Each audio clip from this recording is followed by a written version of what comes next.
E aí, pessoal, sejam todos bem-vindos. Mais um programa começando aqui na TV Biomassa, no grupo TV Energias Renováveis, né? Então, hoje nós estamos presentes aqui com o André Simon. Seja bem-vindo, André. Tudo bem com você? Obrigado, tudo certo com vocês Da aí? Mahari Automações, é isso? Isso. Legal. Quando a gente fala da Mahari, eu queria que você falasse um pouquinho hoje o principal negócio da Mahari hoje no setor de biomassa. Certo. A Mahari Automação, vou contar um pouquinho da história, nasceu de automação por conta da automação de estufa de secagem de madeira. Tá. Aí hoje ela tem no setor de biomassa com os medidores de umidade. E aí a gente tem dois caminhos pensando em medidor de umidade para biomassa. Seria um medidor de umidade em linha, que faz a leitura online, na esteira, por exemplo, de uma caldeira, ou um medidor portátil, que aí você pode imaginar que ele pode ser utilizado no recebimento de biomassa. O caminhão vai descarregar o cavaco no pátio, faz a conferência na hora. Tá. Hoje, para quem está assistindo assim, qual a importância hoje? Quem compra esse tipo de equipamento, essa solução da Mahari? Certo. Quem compra o cavaco para gerar energia para a indústria em si, né? Eles comercializam geralmente por faixa de umidade. Tá. Então, cada caldeira ela é finida para trabalhar num ponto ótimo de umidade. Por exemplo, aqui no sul, seja lá de 35% a 45%. Você não pode receber uma biomassa muito úmida, porque você vai ter que primeiro secar aquele cavaco para depois gerar energia para o teu processo. Também não é interessante você receber o cavaco muito seco, porque senão ele libera uma quantidade de energia muito alta em pouco tempo.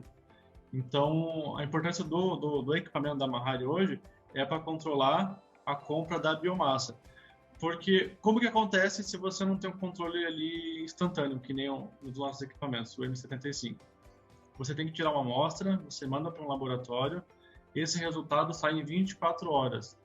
E são 200 gramas cada amostra. Então, imagine uma fábrica que recebe lá 30 caminhões por dia, 20 caminhões por dia, é inviável controlar isso aí, e quando sai o resultado, o caminhão já foi embora, já descarregou e não tem mais o que fazer. Entendi. Então, Não é nem questão de escolha, né? É questão que para o processo é demorado, pouca demorado e não tem representatividade. volta, né? O caminhão já foi embora, já não dá para controlar mais aquela entrega. Isso. E aí ele já nem sabe o que está queimando na caldeira. Ele não tem controle. Ele tem um contrato que está no papel, que ele tem que acreditar no que está ali, que está recebendo, mas se ele quiser fazer um controle, demora demais. E é pouca representatividade. Então, existe uma norma que determina como que faz a umidade, que é a 14929, são 200 gramas cada amostra. E aí o nosso equipamento tem 35 litros. Então, imagina que é um balde grande, você vai lá e retira algumas amostras da carreta antes de descarregar. Que E legal. aí, tem cliente, por exemplo, que recusa a carreta, porque está fora da faixa, já vai embora, não descarrega aquele caminhão, ou ele aceita a carreta e depois, digamos, entre aspas, penaliza o fornecedor dele, seja em forma de desconto ou como bonificação. Próxima carreta você me deve tantas toneladas a mais porque no mês anterior você me entregou o cavaco mais úmido. O que acontece? Hoje a gente tem muito cliente que o comprador tem o nosso equipamento e o fornecedor também. Para ele questionar então, também a entrega, né? Para ele questionar, e aí o bom fornecedor, ele também pode questionar, eu te entreguei um cavaco totalmente dentro do que você queria. Aí ele pode até ser beneficiado com isso. Com certeza. É como você receber, nada a ver, né? Mas eu receber um caminhão de cimento. Você tem a empresa, uma boa empresa que fornece, ela te dá um relatório ali como que está vindo aquele cimento, né? Eu acho que para vocês é a mesma coisa. Você cria um cliente que está ali fornecendo e ele tem uma segurança na entrega, né, que ele está mandando um produto adequado. E quem está recebendo também. Você falou em relatório ali, ou esse equipamento específico, o portátil, tá? O em linha você tem a leitura online ali no computador, ele vai criando um banco de dados, um histórico, que você puxa relatório, mas os portáteis também tem isso, você vai armazenando a leitura na memória do equipamento e vai organizando por fornecedor, por exemplo, e depois você descarrega isso para o computador e ele emite um relatório para você. Legal. Eu posso puxar ali por carreta, por data, por fornecedor e eu ter um banco de histórico e poder discutir com o meu fornecedor como que foi a qualidade da biomassa dele ao longo do mês. Legal. E após a entrega, emitir esse relatório, enviar esse relatório para a empresa, através de um controle mais completo, né? Pode ser até um relatório feito na hora. Carregou ali, emite um relatório. E esse supervisor também, aproveitando estou falando dele, ele tem uma calculadora que você consegue estimar quanto que está valendo aquela carga. Olha que legal. E assim, tem uma outra informação por trás da biomassa, que quem trabalha com caldeira sabe, é o poder calorífico útil. Então, é uma unidade de energia, quilocaloria por quilograma. Uhum. Então, essa calculadora, ela utiliza não diretamente a porcentagem de umidade. Tem um caminho que se segue. Porcentagem de umidade em função do poder calorífico, que varia de material para material. Eucalipto é uma coisa, pinus é outra. E ele estima qual que é o valor da tua carreta em função do valor que você paga na tonelada. Que legal. Parece um pouco complicado, mas É relacionado à te dá eficiência daquele produto, né? Por exemplo, quanto ele vai gerar de calor naquela caldeira, para poder falar assim, olha, isso aqui vale tanto por quanto, porque ele vai queimar mais ou menos, né? Isso. É Eu isso. falo do poder calorífico porque às vezes a pessoa pensa, eu tô lá, como eu falei lá, de 35% a 45%. Eu tô com material lá de 35%. É diferente para o pinus, para o eucalipto. Sim. Porque tem um poder calorífico atrás dessa calculadora. Mas essa ferramenta, esse supervisório, ele também fornece essa ferramenta aí, muitas vezes para o fornecedor enxergar o quanto que ele está perdendo, o quanto que ele está ganhando. Eu sei que depende de região para região, mas vamos dizer assim, uma carreta lá com 35 toneladas deve valer R$ 5.000, estando baixo ali. Ele vai economizar ao longo do mês lá 2 carretas. Ele economizou R$ 10.000 ali. Quer dizer, hoje em dia não é de se perder, né, André? É qualquer economia. E a gente sabe que, assim, isso é legal porque traz um controle maior para quem está comprando. Então, esse processo de você se blindar na compra, isso vai fazer uma economia gigantesca no final de um ano, né? Muitas vezes a gente vai no cliente fazer o trabalho de treinamento, aferição do equipamento, porque para cada material a gente cria uma curva, isso é bem importante falar. Uhum. Não é simplesmente pegar o equipamento, ligar e sair usando.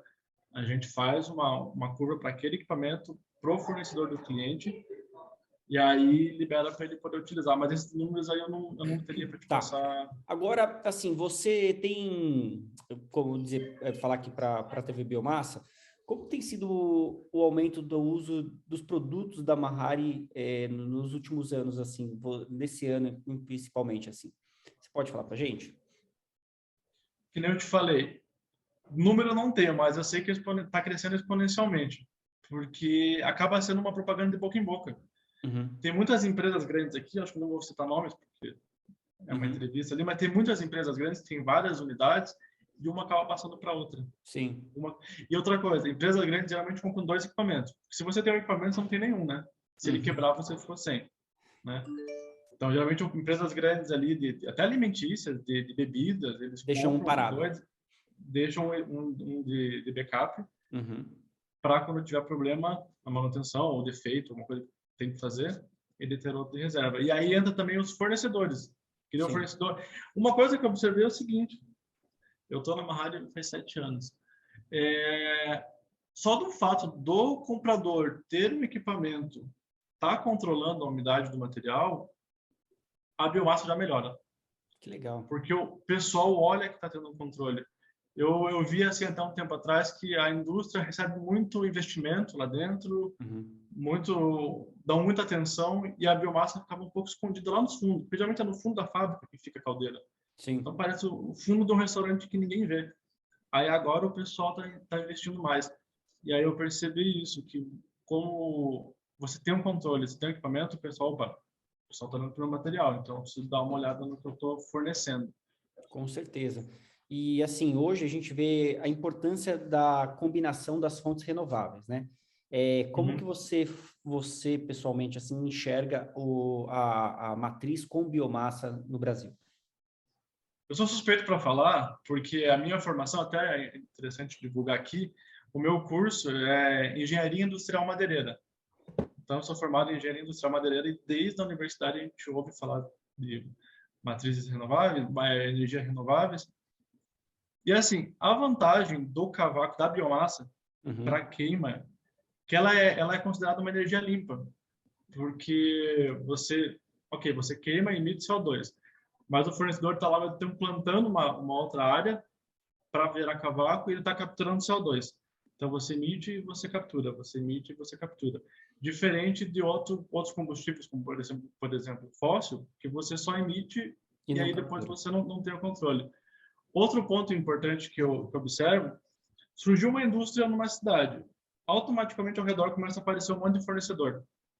Você não precisa de uma concessionária para poder ter o combustível e você Uhum. não precisa investir numa instalação, tubulação, por exemplo, para receber esse combustível.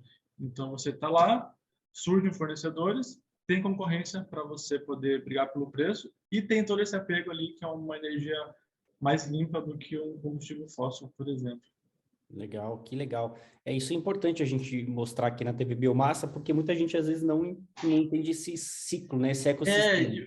e o pessoal pensa queima, queima, queima, tá poluindo, tá poluindo, tá poluindo, mas não vê que por trás, ao mesmo tempo que está emitindo, eles já estão plantando outra área ali e você está capturando o CO2 que foi emitido. E essa área nova plantada, né? Uma empresa bem organizada, eu acredito que as empresas sérias fazem isso.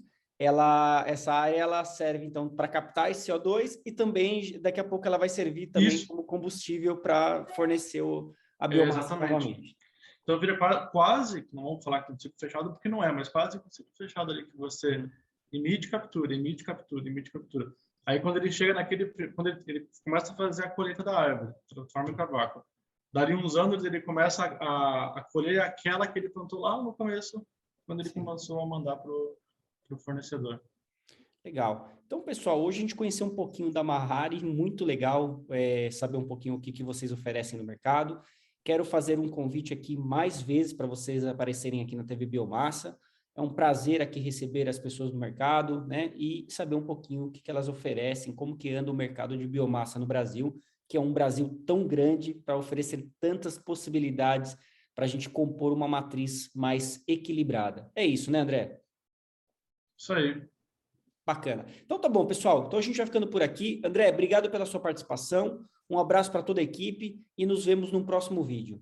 Eu que agradeço a oportunidade aí, é muito bom divulgar. Sempre que eu comento isso aí na família ou em casa, o pessoal fica assustado.